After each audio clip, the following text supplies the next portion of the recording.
Saxo Bank, l'expert de la bourse en ligne présente Sud Radio, les incontournables de la bourse. Thomas Binet. Nous nous retrouvons comme tous les lundis soirs avec notre consultant Fabien Keriel, directeur général de Saxo Bank, pour parler bourse et marché financier. Bonsoir Fabien. Bonsoir Thomas. Fabien, chaque année, des entreprises décident de s'introduire en bourse. Cette année se démarque par des introductions de grande ampleur. C'est une décision qui fait parler, qui attire les investisseurs, mais qui soulève aussi beaucoup de questions. Concrètement, une introduction en bourse, c'est quoi ?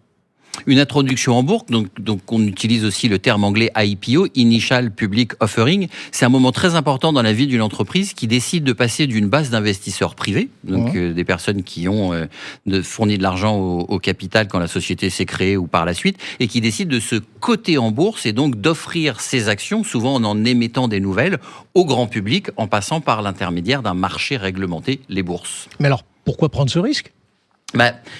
Pour les entreprises, ça leur permet de passer à une étape supérieure. Et donc, en émettant des nouvelles actions, elles vont vendre ces actions au grand public et donc récupérer de l'argent. C'est pour ça qu'on parle de levée de fonds. On récupère de l'argent pour financer, par exemple, un développement à l'international, pour industrialiser une chaîne de production, pour financer de la recherche et développement. C'est vraiment quand les entreprises franchissent un cap et qu'elles ont besoin de passer à une échelle supérieure qu'elles font appel au marché public pour se financer. Et du côté des investisseurs particuliers, Fabien, ça se passe comment concrètement ?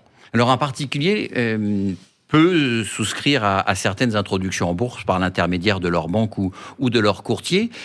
Concrètement, la société privée donc fait appel à des banques qui vont travailler sur le dossier, qui vont structurer l'offre pour le public et vont valoriser la société, définir un prix d'introduction et ensuite présenter à travers un prospectus l'activité de l'entreprise, communiquer de façon officielle les informations sur la société pour permettre aux futurs investisseurs de prendre une décision éclairée et de choisir d'acheter ou non ces actions-là. Alors dans le passé, on a eu quand même des déceptions fameuses, Snapchat, Lyft. Comment l'investisseur particulier doit-il aborder justement cette introduction en bourse ? Il faut qu'il se renseigne. Alors effectivement, il y a des noms qui ont séduit énormément les investisseurs particuliers, notamment en France, il y a 5-6 ans avec Française des Jeux, où il y a eu une ruée vers ce titre-là, et je ne pense pas que tous les investisseurs s'étaient renseignés sur la santé financière en détail de Française des Jeux. Mais il y a un prospectus, qui est le document officiel publié, où chacun a accès à la même information, et c'est ça qui est important, c'est qu'une société, à partir du moment où tout le monde va pouvoir investir dans cette société,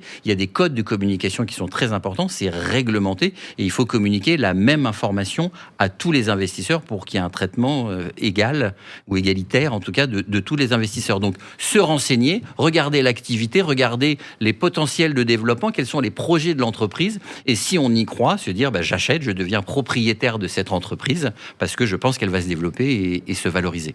Et se renseigner sur la valorisation, justement, également. Et effectivement, la valorisation, souvent, les sociétés qui s'introduisent en bourse vendent des projets de développement importants, communiquent sur le positif de l'évolution et donc ont une valorisation parfois assez ambitieuse et donc le prix peut être assez élevé.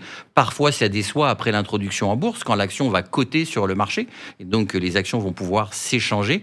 Là, ça peut chuter ou alors, si les gens ont vraiment une très forte...